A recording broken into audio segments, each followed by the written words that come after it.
नमस्कार दोस्तों, स्वागत है आप सबका भद्रा आईएएस अकेडमी में। आज का डेट है 28 of June of course, but today we will be covering the news analysis from 28 as well as 27th of June 2023।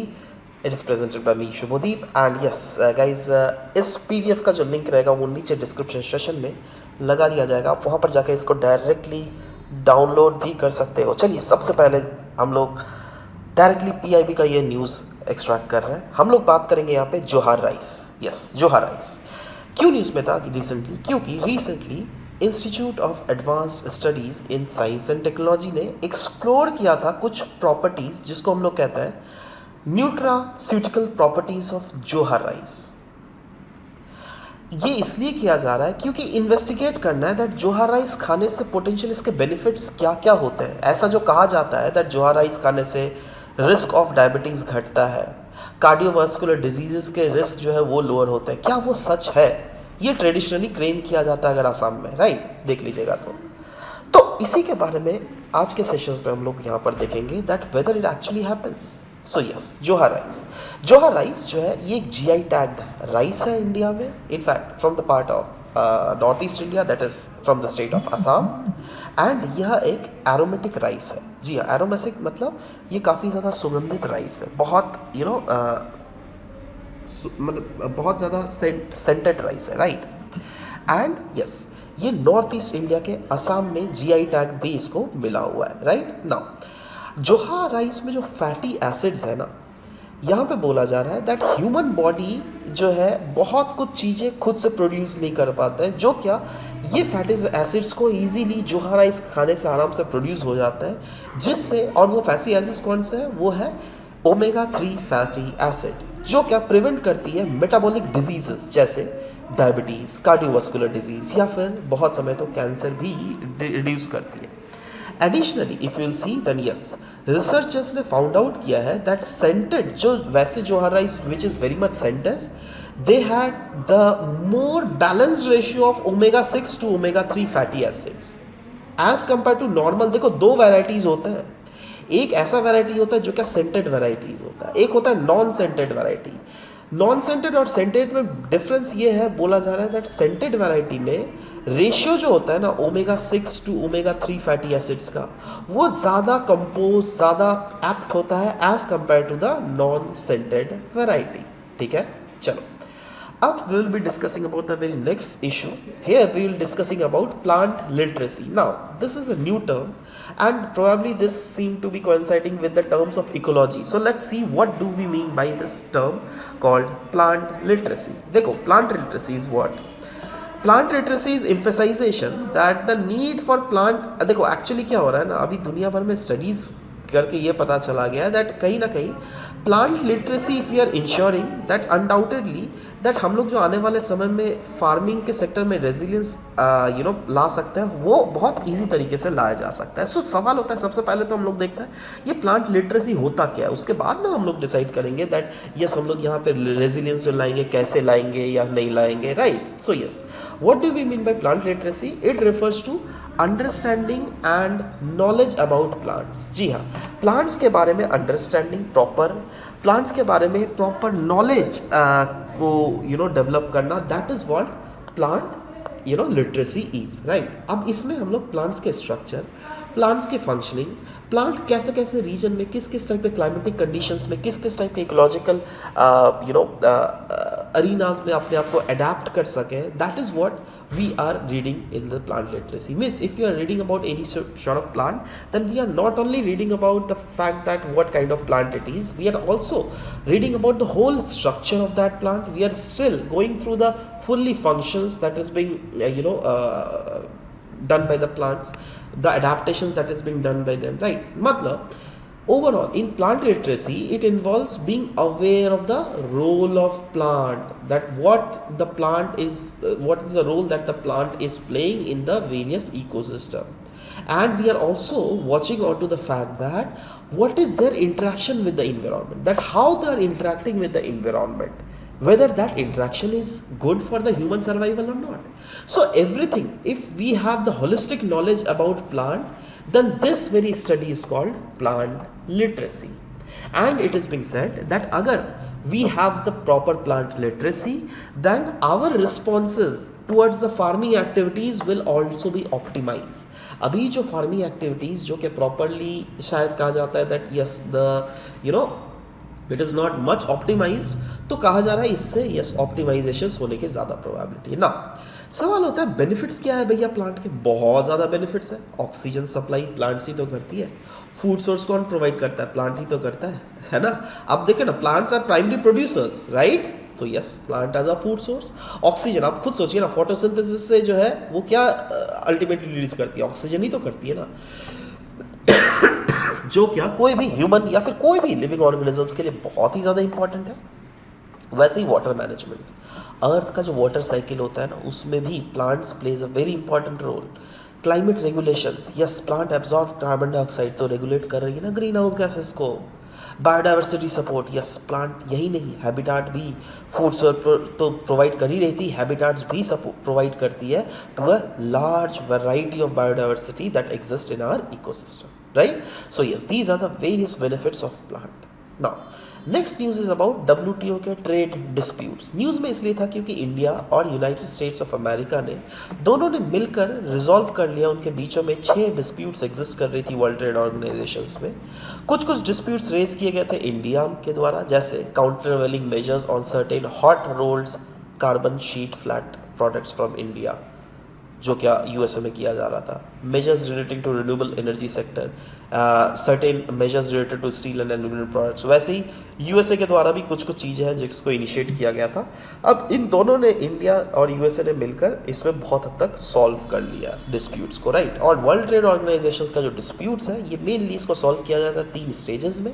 वो 3 स्टेजेस क्या है? सबसे पहला तो है कंसल्टेशन, यस दोनों पार्टीज के बीच में कंसल्टेशन प्रॉपर होनी चाहिए।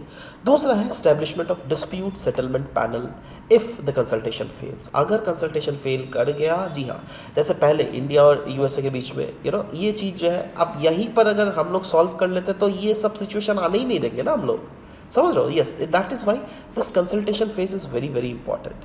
कंसल्टेशन अगर फेल हो गया तब इस्टेब्लिश किया जाता है डिस्प्यूट सेटलमेंट पैनल, और उसके बाद एडजुडिकेशंस प्रोवाइड किए जाते हैं बाय दिस पैनल, राइट? तो ये 3 स्टेजेस हैं, बट हाँ हम लोगों ने पहले स्टेज में ही वो सब बात करके ही सॉल्व कर लिया। ना नेक्स्ट, ग्लोबल लिवेबिलिटी इंडेक्स 2023, जिसको इकोनॉमिक इंटेलिजेंस यूनिट के द्वारा रिलीज किया गया है, उसमें बहुत सारे सिटीज़ के रैंकिंग प्रोवाइड किए गए हैं, जिसमें most liveable cities of the world in the year 2023 के लिस्ट जारी किए गए हैं, राइट? नाउ क्या क्या ऐसे पैरामीटर्स को देखा जाता है ग्लोबल लिवेबिलिटी इंडेक्स 2023 को निकालने के लिए? कैसे कौन से पैरामीटर्स देखे गए जिससे वो है health care, education, culture, environment और स्टेबिलिटी। इन सारे फैक्टर्स को अगर देख लीजिएगा, उन सारे फैक्टर्स को देखने के बाद ही इकोनॉमिस्ट इंटेलिजेंस यूनिट के द्वारा ये ग्लोबल लिवेबिलिटी इंडेक्स लाया जाता है। इसमें पाया गया है ऑस्ट्रिया का वियना एक ऐसा सिटी है जिसमें इंडेक्स में सबसे ज़्यादा हाईएस्ट ये रैंक कर रहा है। उसके बाद डेनमार्क का कोपेनहेगन, उसके बाद ऑस्ट्रेलिया का मेलबर्न और सिडनी, उसके बाद कनाडा का वैंकूवर, स्विट्ज़रलैंड का ज्यूरिच, कनाडा का कैलगरी, उसके बाद ऑफकोर्स स्विट्ज़रलैंड का जेनेवा, कनाडा का टोरंटो, जापान का ओसाका। देख रहे हो ये रैंक 1 to 10 देखो, कहीं पर भी आपको एशियन कंट्री कुछ दिख रहा है आपको, है ना? ये देखो, मतलब वेस्टर्न वर्ल्ड्स को हम लोग क्यों बोलते हैं that they are much more advanced ये रिच, क्योंकि ऑफ कोर्स देखो ये गलत कुछ नहीं दिया, ऐसा नहीं है दैट वेस्टर्न कंट्री है इसलिए उन्होंने जानबूझ के पार्शियलिटी किया, ना इसमें पार्शियलिटी नहीं होता, राइट? ये एक्चुअली में रियल पिक्चर दिखा रहा है, और ये कहीं ना कहीं दुनिया के जो अलग अलग सिटीज़ हैं उनको भी एक इंडिकेशन मिल रहा है, देखो जो ये लोग ये काम कर रही है क्यों नहीं आप लोग भी कर सकते हो, राइट? ना इसमें कुछ फाइंडिंग्स हैं, उन फाइंडिंग्स को हम लोग डिस्कस करते हैं दोस्तों, and probably these findings can be used by you to write your answers and include them as bonus point as well. जैसे ऑस्ट्रेलिया का वियना देख लीजिए, it has been named after the most liveable city for the second consecutive year. क्यों? क्योंकि यहाँ पे अगर quality of life देखिएगा एक्सेप्शनली गुड है, स्टेबिलिटी देख लो, infrastructure, education, health care, cultural offering, सब कुछ देख लीजिएगा बहुत अच्छा है। Copenhagen in Denmark, right, second rank, right? And इसके बाद मेलबर्न, सिडनी तो है ही ऑस्ट्रेलिया का। इंडिया से अगर देखोगे न्यू दिल्ली, मुंबई जो है ना, ये 141st पोजीशन में है। वहीं पर चेन्नई 144th पोजीशन में है। अहमदाबाद बेंगलुरु का रैंक अगर देखोगे 147 और 148 है, तो बहुत ही हम लोग पीछे लाई करते हैं ना। ये जो निकाला गया रिपोर्ट इकोनॉमिस्ट इंटेलिजेंस यूनिट के द्वारा, इकोनॉमिस्ट इंटेलिजेंस यूनिट की अगर बात करें, यस, इस यूनिट को फाउंड किया गया था 1946 को, हेडक्वार्टर है इसका लंदन में। और ये काम क्या करती है, ये रिसर्च और एनालिसिस डिवीजन है ऑफ द इकोनॉमिस्ट ग्रुप, जो क्या प्रोवाइड करती है कोई भी फॉरकास्टिंग या फिर एडवाइजरी सर्विसेज, कैसे, रिसर्च और एनालिसिस करके। से फॉर एग्जांपल बहुत समय ये ऐसा देखा जाता है 5 ईयर कंट्री इकोनॉमिक फॉरकास्ट निकाला जाता है इनके द्वारा, बहुत समय इंडस्ट्री के रिपोर्ट्स निकाला जाता है, कंट्री रिस्क सर्विस रिपोर्ट्स निकाला जाता है, तो ये वेरियस रिपोर्ट्स निकालती है, right. Next it was very much in news, जिसमें ऑर्डर ऑफ नाइल अवार्ड के बारे में बताया गया था, right. Now order of Nile award जो है हमारे प्रधानमंत्री नरेंद्र मोदी जी को दिया गया, and this is 13th state honour. 13th state honour मतलब ऐसे बहुत सारे कंट्रीज हैं जिससे प्रधानमंत्री जी को कुछ ना कुछ अवार्ड्स मिला है उनके 9 ईयर के टेन्योर में। तो उसके लिस्ट दिया हुआ है, जैसे ये देखो, किंग अब्दुल्ला अजीज शाह अवार्ड ईयर 2016 में दिया गया था सऊदी अरेबिया के द्वारा, ठीक है, by the King Salman bin Abdullah Aziz. Next, state order of Ghazni Amir Amanullah Khan 2016 को दिया गया अफगानिस्तान के द्वारा, ठीक है, तब के प्रेसिडेंट अशरफ घनी जी के द्वारा, ठीक है। तो देखो यहाँ पे मैं सब कुछ डिस्कस नहीं कर रहा हूँ, आप एक काम करो, इसीलिए तो मैंने स्टार्टिंग में बोला था ना, अगर नीचे में आपको PDF मैं लगा के दे दूंगा, आप वहाँ पर जाकर मेक श्योर दैट इसके नोट आउट आप निकाल सकते हो, right. Grand collar of state of Palestine award of course किसके द्वारा दिया जाएगा, पैलेस्टीन के द्वारा ही, राइट, 2018 में। 2019 में ऑर्डर ऑफ जायद अवार्ड दिया गया UAE के द्वारा, UAE का हाईएस्ट सिविलियन अवार्ड होता है ये। फिर 2019 देख रहे हो, है ना, कितने सारे अवार्ड दिए गए, है ना। एक दिया गया रशिया से, है ना, एक है मालदीव से मिला, और नेक्स्ट जो है किंग ऑफ बहरीन के द्वारा भी दिया गया। वैसे ही 2020 को देख लीजिएगा। तो ये सब जो है लिस्ट है, just go through it and you can read it yourself as well. Next, greedflation, this is very important term. देखो बहुत समय इस टाइप के क्वेश्चंस आते हैं, राइट। तो इस टाइप के questions I don't know that why these are very much important, right, because ये जो है एक ही टर्म में दो चीज को रिफ्लेक्ट करता है। जैसे यहाँ पे ग्रीडफ्लेशन, कुछ ना कुछ तो हमको इन्फ्लेशन दिख रहा है यहाँ पर, राइट, ग्रीड और इन्फ्लेशन ऐसा कुछ हमको दिख रहा है ना। देखो एक्चुअली में ये है क्या, ये टर्म को समझने की कोशिश करते हैं, क्योंकि they might ask you directly what do you mean by greedflation. देखो क्या होता है ना, ग्रीडफ्लेशन एक ऐसा टर्म है जिसमें दिखाया जाता है दैट वैसे कंपनी से, फॉर एग्जांपल इंडिया में बहुत सारे कंपनीज काम कर रहे हैं, राइट, और यस अगर आप पोस्ट पैंडेमिक देख लीजिएगा सिचुएशन, राइट, तो आपको देखोगे शायद कंपनीज जो है ना they have nearly tripled. Can you imagine this? तो ट्रिपल्ड कैसे हो सकता है? ऑफ कोर्स इंडिया में शायद उनका प्रॉफिट मार्जिन इंक्रीज हो रहा होगा, राइट। तो ये एक सिचुएशन है ग्रीडफ्लेशन का। ग्रीडफ्लेशन रिफर्स टू अ सिचुएशन जहां पर कॉर्पोरेट ग्रीड फ्यूल करता है इन्फ्लेशन को। मतलब देखो एक होता है इन्फ्लेशन जो ट्रेडिशनल वेज प्राइस स्पाइरल से होता है, मतलब वेज अगर बढ़ता, लोगों का अगर सैलरी बढ़ रहा है उसके कारण अगर वो बढ़ रहा है वो अलग चीज हुआ, राइट। बट यहां पर क्या हो रहा है, it is a profit price spiral जो क्या ड्राइव करती है इन्फ्लेशन को। मतलब प्रॉफिट के आधार पे ये जो मल्टीनेशनल कंपनीज होती हैं, ये जो इंडियन कंपनीज की प्रॉफिटेबिलिटी ये इतनी ज़्यादा हो जा रही है कि ज़्यादा से ज़्यादा लोगों को हायर कर रहे हैं और एक पर्टिकुलर सेक्शन ऑफ लोग ही सिर्फ इससे फ़ायदा कमा पा रहे हैं, हर एक लोग फ़ायदा नहीं कमा पा रहे, राइट। मतलब ये सब चीज़ जो है ना ज़्यादातर हमको डेवलप्ड कंट्री में देखने को मिलता था, यूरोप में, USA में, ठीक है। तो वहाँ पे there is a growing concept that greedflation is a significant factor in contributing the inflation. तो ये कहाँ पर हम लोग को देखने को मिलता है? वेस्टर्न वर्ल्ड में। बट ये चीज़ इंडिया में भी हमको देखने को मिल रहा है, राइट। क्यों? क्योंकि ये जो कंपनीज है उनकी प्रॉफिटेबिलिटी बढ़ रही है, प्रॉफिटेबिलिटी बढ़ रही है तो ऑफकोर्स यार they will hire more and more of employees. If they will hire more and more of employees, then they will give more and more of money to them. अगर ज़्यादा से ज़्यादा पैसे दिए जा रहे हो तो of course they will purchase more things, they will have the more purchasing capacity. तो purchasing capacity किनका बढ़ रहा है? सिर्फ उन्हीं लोगों का ना जो वहाँ पे काम कर रहे हैं। What about the सरकारी servants? What about the normal people out there who are working? उनका तो एनर्जी मतलब कैपेसिटी नहीं बढ़ रहा है ना। तो कहीं ना कहीं इससे इन्फ्लेटरी प्रेशर बढ़ जा रहा है और ये बिल्कुल सही नहीं है। नॉर्मल इंडिविजुअल्स के ऊपर स्ट्रेन हम लोग को देखने को मिल रहा है। और यही नहीं, इससे क्या होता है ना, बिजनेसेस के ऊपर भी सरकार का ट्रस्ट बहुत घट जाता है, क्योंकि ये मार्केट के डायनामिक्स को बिल्कुल बिगाड़ के रख देता है, मार्केट की स्टेबिलिटी, मार्केट के ग्रोथ को बिल्कुल बिगाड़ देता है ग्रीडफ्लेशन। समझ लो बात। नेक्स्ट बात करेंगे हम लोग देब्रीगढ़ वाइल्ड लाइफ सेंचुरी के बारे में। इसका सिर्फ हमको लोकेशन याद करना है। लोकेशन कहाँ है, ये देखो, ये है उड़ीसा, क्लियरली आपको दिख ही रहा है, राइट। अब उड़ीसा का ये वाला ये रीजन देख रहे हो, यस, ये संबलपुर डिस्ट्रिक्ट है उड़ीसा का, राइट।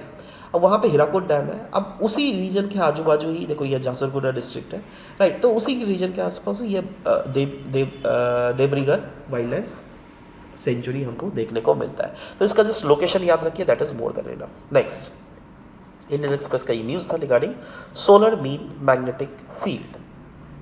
नाउ ये क्यों न्यूज़ में सोलर मीन मैग्नेटिक फील्ड, क्योंकि recently Indian institute of astrophysics के साइंटिस्ट के द्वारा कुछ प्रोग्रेस किया गया है। They have identified the sources, they have identified the sources of what, solar mean magnetic field, जो क्या अल्टीमेटली इन्फ्लुएंस करती है इंटरप्लैनेटरी मैग्नेटिक स्पेस को और प्ले करती है significant role in space weather. So what are this solar mean magnetic field यार? देखो माफ करना, सोलर मीन मैग्नेटिक फील्ड जो है ना, it refers to the average strength and direction of magnetic field on the surface of sun. आप हमें पता है ना दैट सरफेस ऑफ सन के थ्रू बहुत सारे इजैकुलेशंस होते हैं मैग्नेटिक पार्टिकल्स का, राइट।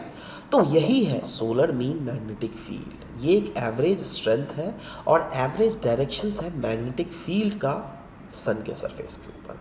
और इसको स्टडी करना पता है क्यों इम्पोर्टेंट है? क्योंकि अगर इसको स्टडी कर दिए गए ना तो इससे हम लोग डिफरेंट अदर चीज़ों को हम लोग एक्सट्रैक्ट कर सकते हैं, जैसे सोलर फ्लेयर्स कब आएंगे, कोरोनल मास इजेक्शंस कब होगा।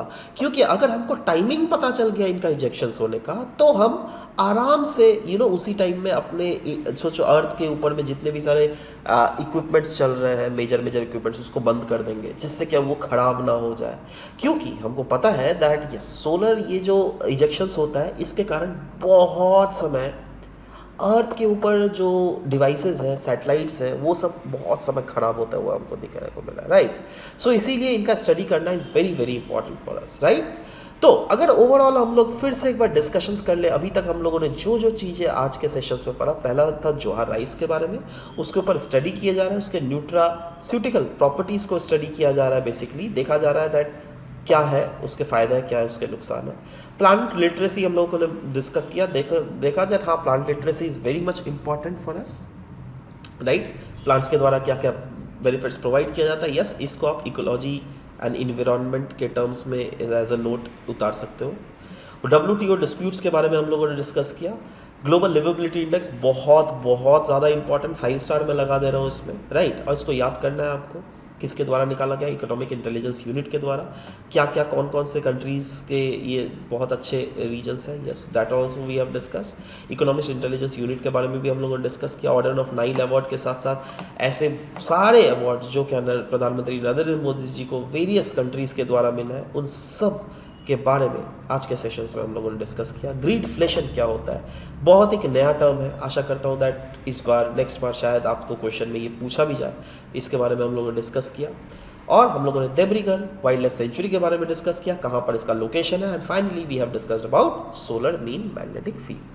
आशा करता हूँ दैट आज का सेशंस में यहाँ पे क्लियर हो गया होगा चीज़ें आप लोगों को, है ना। और यस, कुछ चीज़ें जो छूट गई होगी कल के सेशंस में मैं उसको भी इंक्लूड कर लूँगा, है ना। Don't worry about this, right, because eventually क्या हुआ था ना, अभी मेरा कुछ दिन तक तबीयत खराब हो गया था, that's why I was not directly uploading the videos all the days. But धीरे धीरे तबीयत क्योंकि रिकवर हो रही है तो इसलिए चीज़ें भी आराम से नॉर्मल ट्रैक्स में चल रही है, right. So anyways guys, this was all about the discussion for today's sessions. मिलते हैं आपके साथ नेक्स्ट सेशन में। Till then bye bye, take care and thank you for listening to the whole video. Thank you very much.